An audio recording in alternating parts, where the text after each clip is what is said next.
In the last hour, Jeremy Corbyn has written to the Prime Minister to tell her that talks to find a compromise agreement for leaving the European Union have gone as far as they can. He blames the splits within the government, saying in the letter the increasing weakness and instability of your government means there cannot be confidence in securing whatever might be agreed between us.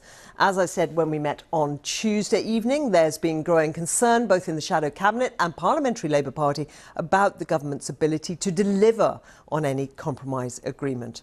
Well, our political correspondent Jonathan Blake is at Westminster. We knew this was coming, but it's an important day, Jonathan. Certainly is. No more life in that tortuous at times process of talks between the government and Labour that's been going on for 6 weeks or so now, in an attempt to try to find a compromise that both sides could be happy with and both sides could sell to their parties in order to win a vote in the House of Commons. But although, as you say there, and as Mr Corbyn acknowledges in this letter to the Prime Minister, there were significant areas of agreement between the Tories and Labour on the detail of the policy, it was perhaps the political reality that stopped the two sides being able to do a deal that they would be able to bring their parties on board with, not least because on the Labour side there are many Labour MPs who would like to see a confirmatory vote, another referendum as part of any deal with the government, and deep uneasiness as well among Labour MPs about doing a deal with the Tories when they may well end up with a new leader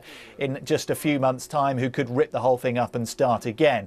And then on the Conservative side, you had deep uneasiness about even talking to Labour and potentially doing a deal. And on the issue of a customs union with the European Union, a key Labour demand, well, we saw just last week how many Conservative MPs would regard that as a step too far. So it is Jeremy Corbyn who's taken the step and pulled the plug on these talks and said that they've gone as far as they can. He ends the letter by saying that he will look constructively at any proposals the government brings forward to try to break the Brexit deadlock and to try to get something through the House of Commons, but then goes on to say that without significant changes, Labour will continue to oppose the Prime Minister's deal. So it's effectively Jeremy Corbyn saying, your move now, Theresa May, but we're done with this process. Well, and it's not clear that it really is her move, is it? Because, you know, that is my next question to you, Jonathan. We've got a Tory leadership campaign in the offing.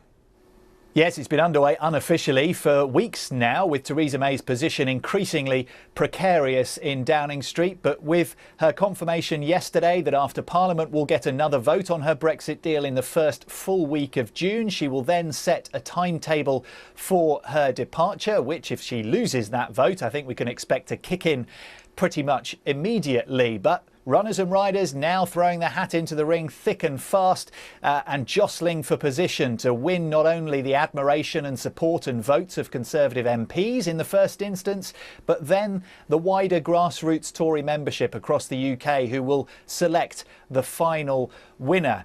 And we've got three of those contenders out and about, officially confirming that they are in the contest. Boris Johnson, the former Foreign Secretary, confirming yesterday that absolutely he will have a shot at the job which he has fancied for so long. And then you have a couple of other hats in the ring. Esther McVey, the Work and Pensions Secretary, has said that she would like to have a shot at being Prime Minister, and a relative newcomer to the Cabinet, Rory Stewart, the new International Development Secretary, has been casting for support as well. So in addition to those three, there are several other familiar names and faces in the Cabinet who may or may not officially at some point be a part of this contest. But all of them, it has to be said, with leadership ambitions. You've got the Environment Secretary Michael Gove, Leader of the House Andrea Leadsom on that list as well, the Health Secretary Matt Hancock, Penny Mordaunt, the new Defence Secretary, Sajid Javid, the Home Secretary, and the Foreign Secretary Jeremy Hunt as well. So the list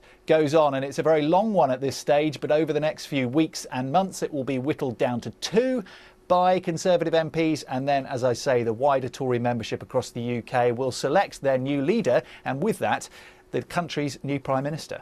Jonathan, thank you.